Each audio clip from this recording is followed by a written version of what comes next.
इंद्रियाणि पराण्याहुर् इंद्रियेभ्यः परं मनः मनसस्तु परा बुद्धिः योर्बुद्धे परतस्तु सा। एवं बुद्धे परं बुद्ध्वा संसद्भ्यात्मानमात्मना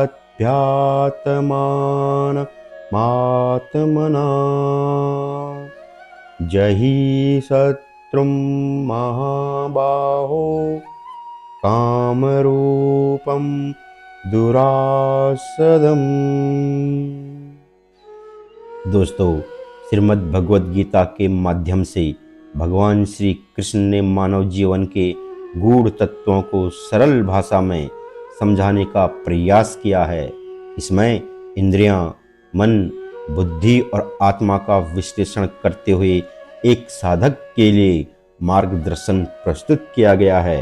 यह श्लोक गीता अध्याय 3 श्लोक 42-43 आध्यात्मिक साधना के क्रम और आत्मज्ञान की महत्ता को स्पष्ट करता है। मनुष्य का सुतल शरीर प्रकृति के 5 तत्वों पृथ्वी, जल, अग्नि, वायु और आकाश से निर्मित होता है। यह शरीर केवल एक साधन है जिसके माध्यम से मनुष्य इंद्रियों का उपयोग करके बाहरी संसार का अनुभव करता है। इंद्रियां शरीर के अभिन्न अंगों को नियंत्रित करती है और उन्हें क्रियाशील बनाती है। भगवान श्री कृष्ण कहते हैं कि इंद्रियां सुतल शरीर से श्रेष्ठ है क्योंकि वे बाहरी संसार से संबंध स्थापित करने का माध्यम है। परंतु यदि इंद्रियों का दुरुपयोग हो या वे अनियंत्रित हो जाए तो यही इंद्रियां मनुष्य को पतन की ओर ले जा सकती है। इंद्रियों से परे मन है जो उन्हें निर्देशित करता है। मन का कार्य विचारों, इच्छाओं और भावनाओं को उत्पन्न करना है। जब मन स्थिर और संयमित होता है तो इंद्रियों पर नियंत्रण रखना संभव हो जाता है। अनियंत्रित मन भटकाव का कारण बनता है। मन का स्वभाव चंचल और अस्थिर होता है। साधना और ध्यान के माध्यम से मन को अनुशासित किया जा सकता है। मन की शांति ही आध्यात्मिक साधना में प्रगति का पहला कदम है। मन से भी उच्च स्थान बुद्धि का है। बुद्धि वह शक्ति है जो विवेक, तर्क और निर्णय का कार्य करती है। यह मनुष्य को सही और गलत में भेद करने की क्षमता देती है। जब मनुष्य अपनी बुद्धि का उपयोग करके धर्म, कर्तव्य और सत्य के मार्ग का अनुसरण करता है तब वह अपने जीवन को सार्थक बनाता है। लेकिन जब बुद्धि पर मन और इंद्रियों का प्रभाव हो तो वह भ्रमित हो जाती है। अतः आवश्यक है कि मन को नियंत्रित कर बुद्धि को शुद्ध और प्रखर बनाया जाए।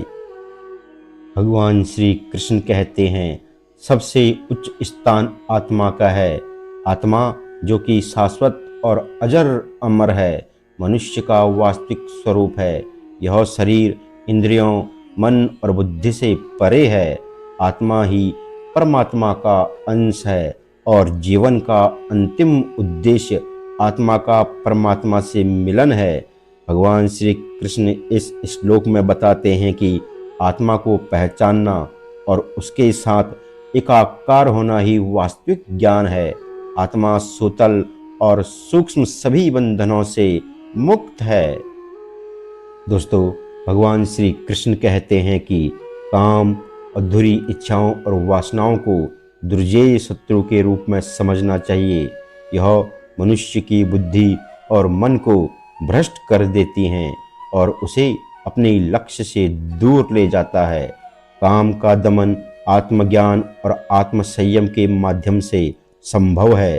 इसके लिए इंद्रियों, मन और बुद्धि को संयमित करना आवश्यक है। आत्मा का बोध प्राप्त करने के लिए साधक को इन सभी पर विजय प्राप्त करनी होती है।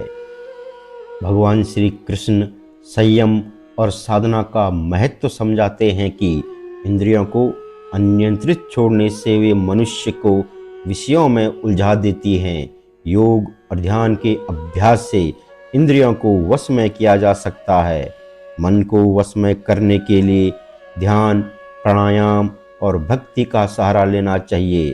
शास्त्रों का अध्ययन, सत्संग और स्वाध्याय के द्वारा बुद्धि को शुद्ध और जागरूक बनाया जा सकता है। जब मनुष्य आत्मा के स्वरूप को समझ लेता है, तब वह बाहरी परिस्थितियों और वासनाओं से प्रभावित नहीं होता। आत्मा का ज्ञान प्राप्त करना ही मोक्ष का मार्ग है।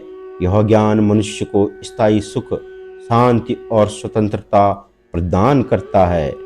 भगवान श्री कृष्ण यह संदेश देते हैं कि इंद्रियों, मन और बुद्धि को नियंत्रित करके आत्मज्ञान प्राप्त करना मनुष्य के जीवन का परम उद्देश्य है।